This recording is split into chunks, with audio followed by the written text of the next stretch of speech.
Hey friends, so the other day I was having lunch with my girlfriend. We had some Thai food, and then on the way back home, I decided I wanted to have some dessert, and so I had a slice of pizza.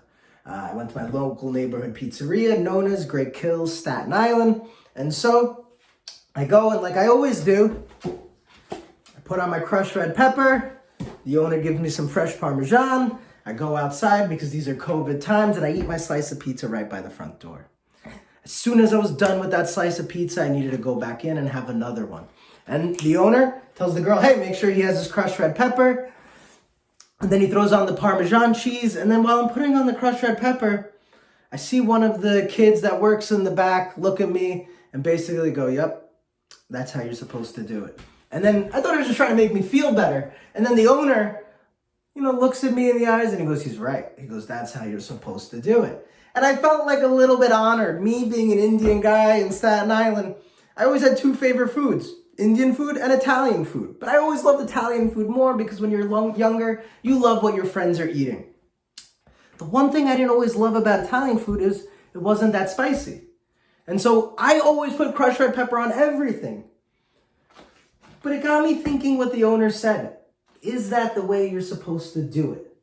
And I wanted to learn a little bit more about crushed red peppers. So I did a little investigating and research.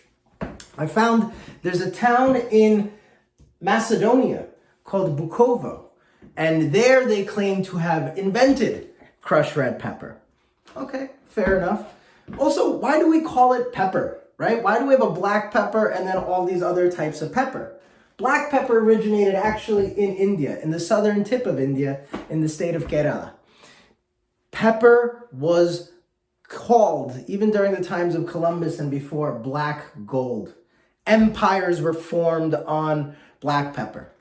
The city, Istanbul, which is basically the bridge to east and west in Turkey, they were the richest city at one time because they were the center of the pepper trade. Christopher Columbus wanted to find a new route to India because he wanted to avoid all the people making all of the money already from pepper, and he wanted to find a new route. When he got to the New World, we all know he didn't really land in India, but that didn't stop him from calling the people that lived there Indians. In the same fashion, he did not find peppers, but that did not stop him calling these spicy plants peppers. It was his way of being able to make more money. And so Columbus then brought those peppers with him to the old world in Europe. And eventually those peppers started to migrate, right? They went from Spain to Italy to Albania to Macedonia. And in fact, it wasn't just the Spanish, because the Portuguese also had colonies here. So the Portuguese brought it, because the Portuguese were slave traders, they brought it to West Africa. And they also had a colony here in Goa in India. And so they brought their spices there. And in fact, the Indians loved the spices from the New World because they were already used to eating spicy food that they had. Right? And so now you started to see, after Columbus, this proliferation where people now had access to all these new and unique spices and foods. Okay, now let's take it a step further though. So how did we end up with these peppers here in Macedonia and Albania, and how did they get to Italy? And is it right that that's how you're supposed to eat a pizza with a little bit of crushed red pepper? Well, if you go to Italy, you will not see crushed red pepper on any of the tables there.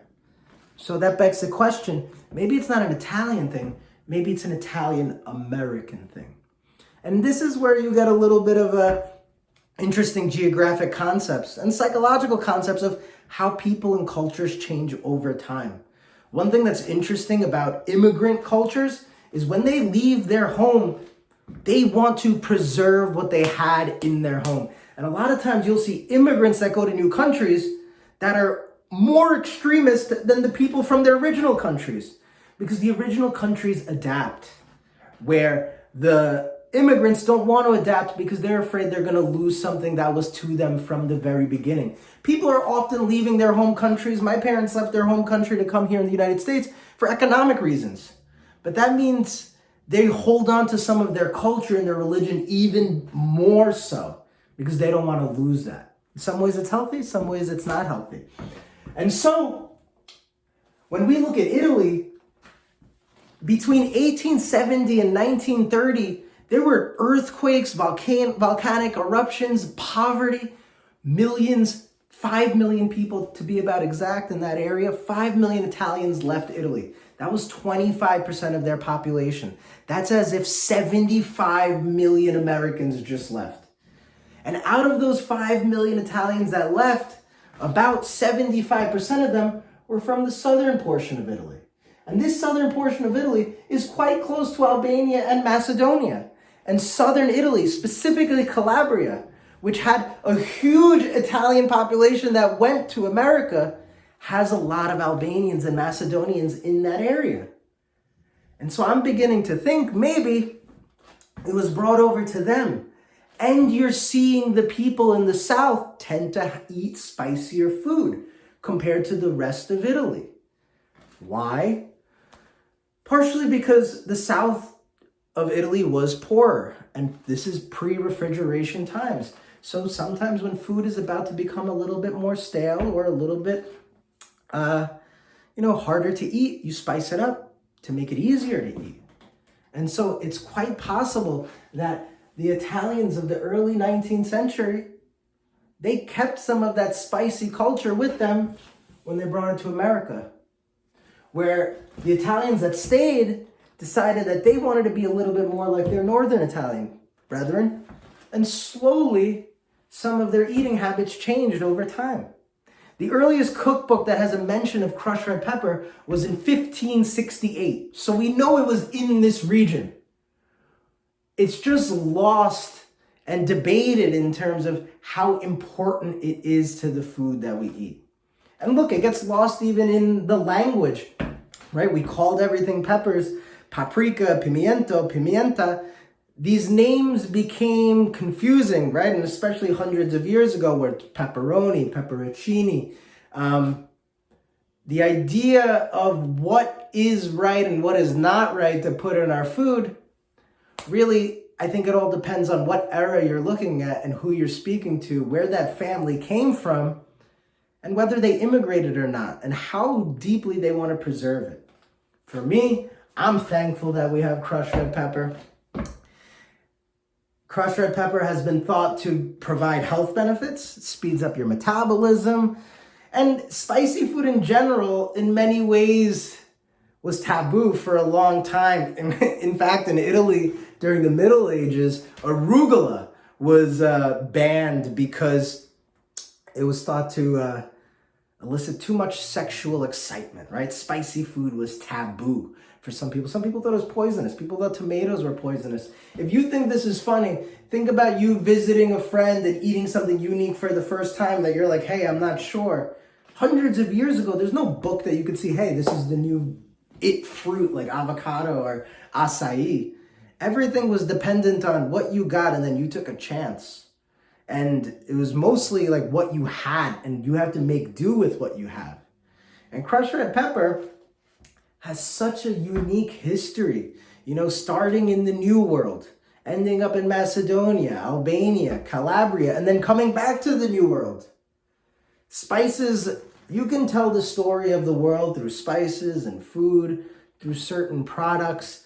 It's amazing how every little thing around us can have such influence on us. And the things that we think taste good or are low class or high class change all the time. Lobster in Maine and Boston used to be fed to prisoners 3 times a day. It was considered the cockroaches of the sea.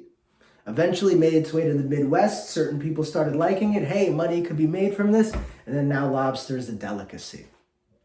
And so think about crushed red pepper when you think about your own particular cuisines, what you like to add to your food, what you like to change to your food, and recognize, hey, now we see fusion restaurants all the time, but fusion has always been around, right? We have these peppers from Mexico.